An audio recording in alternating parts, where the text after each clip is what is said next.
Okay, I am here in a little town called Creed, Colorado. I'm actually in a campsite called River Hill, 30 miles from Creed, Colorado. So, let me boil it down to the simplest form. I am a geek who builds his lifestyle off of technology. Now, out here, 30 miles away from a town about as big as an eighth of Wichita, I have no internet signal and no phone signal. I've been reduced to the electronics of that camera, the computer that the camera's on, a watch, and a lantern. That's it. Oh, and a portable DVD player. I almost forgot.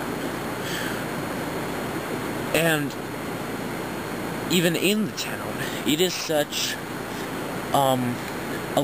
it's not low class, but it's such a low development. It's kind of like the new Greensburg. It doesn't have a movie theater, doesn't have a library, doesn't have a supermarket, just has a grocery store about maybe half or a third of the size of Dillon's. Little tiny knick-knack shops, which are actually really cool. And even though I have been completely severed from technology, I love escaping. It's hard to explain, but it's nice to just be able to, you know, pitch a tent, be able to see your breath at night and day, hike, fish, bike ride on dirt roads, and that static kind of sound that I think the camera's hearing, that's the river.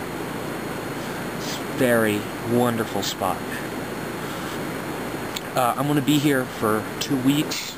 I will only be able to check GeekForce about once every 3 to 5 days at max. First day here, we left yesterday at about noon. We stopped in the first big city of Colorado, Alamosa, at about 9. We left Alamosa at about 9:30, and we arrived at the campsite at about 1. So, first day here, just about to go to sleep. I have no idea what time it is, seeing as how, you know, my watch is missing and the computer battery is limited, since, you know, there's nothing to charge it with. So, no idea what time it is. All I know is that it's dark. Duh. I can fill you in on something. Before we came to Colorado, we went to the Star Trek convention in Tulsa, Oklahoma. I have never felt at home in a place that much in my life, except for maybe school, but I think it still beats it. They had, there were a few star guests and other minor things. There was Leonard Nimoy, who plays Spock from the original series. He's 80 years old and is a god among all geeks all over the world from day one. If you don't know his name, you were probably born about 10 minutes ago. I paid $65 to be able to put my arm around his shoulder and take a picture, so that moment is now forever preserved in time. At $65, over half of what I'd saved, so that was a huge bite out of my savings. Then I bought a plaque for it, which is now hanging on my wall where my Harry Potter Marauders map used to be. They also had Marina Sirtis there, who plays Counselor Deanna Troi from The Next Generation, and my parents paid for me to get a picture with her. She's a hilarious actress. She's very nice and very, you know, just, she's easy to work around. There's like an instant, mild connection. They had posters, signatures from every main celebrity, action figures, books, play sets. Just for the Twilight fans, I had a poster that would sell for $1,500 with, it was just a normal Twilight poster of the book cover, and it was signed by every member of the cast, from Bella and Edward all the way down to the waitress at the restaurant in Forks. And Stephanie Meyer signed it too.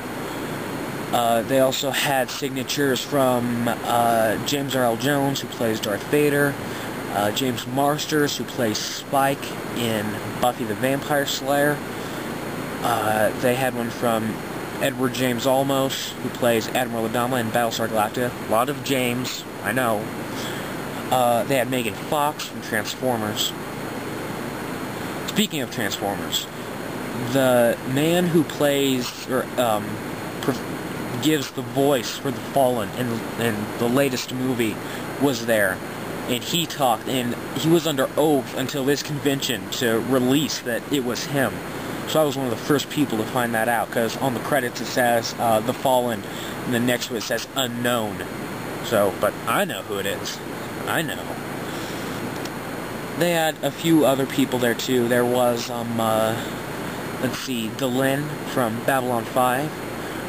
There was John Delancey, who plays Q in Star Trek The Next Generation. They also had the actress who plays Lieutenant Yar from Star Trek The Next Generation. And they had the guy that plays the Gorn in the original series episode Arena. They had one of the, I don't know if all of you guys will know this, there's this one Jedi from Star Wars. She's an alien, she's got this red face, and she's got this kind of like 2 tentacles that go around her head, and she's kind of red-orange face, and she's got this blue strip on her lip, and she was there. And then, the highlight of the thing, right up there with Leonard Nimoy, there was Luciana Caro, who plays Kat, Lieutenant Kat from Battlestar Galactica.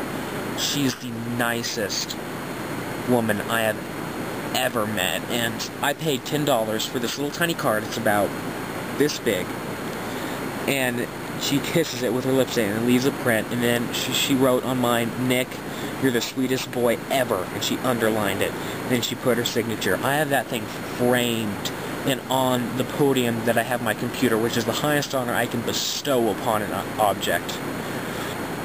I'm actually going to hunt down her agent and send a letter saying thank you and a few other things. I got 3 other things at the convention besides the card, Marina Sirtis and Leonard Nimoy pictures. I got these kind of trading movie cards. The first box, they're boxes yay big. The first box is, here, hold on.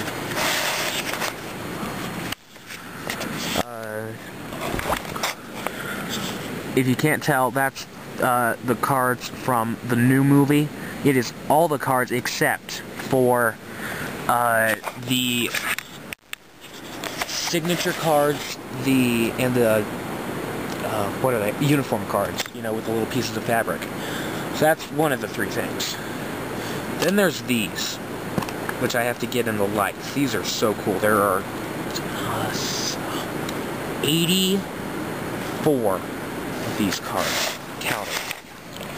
Now these are foil original series cards. There's one for every character, there's one for almost every episode, there's one for the Enterprise, and there's one for every side character like the Gorn and all those other kind of things. So there's Captain Kirk.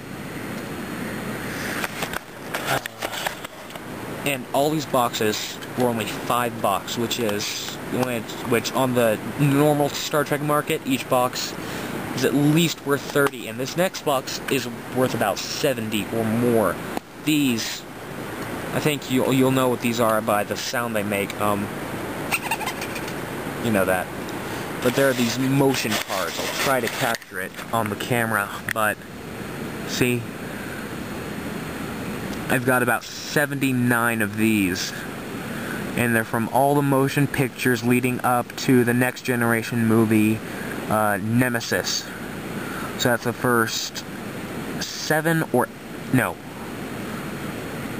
I think it's either the first 7 or 8 movies, maybe the 9th. But there aren't any of these for the new film. So I got those.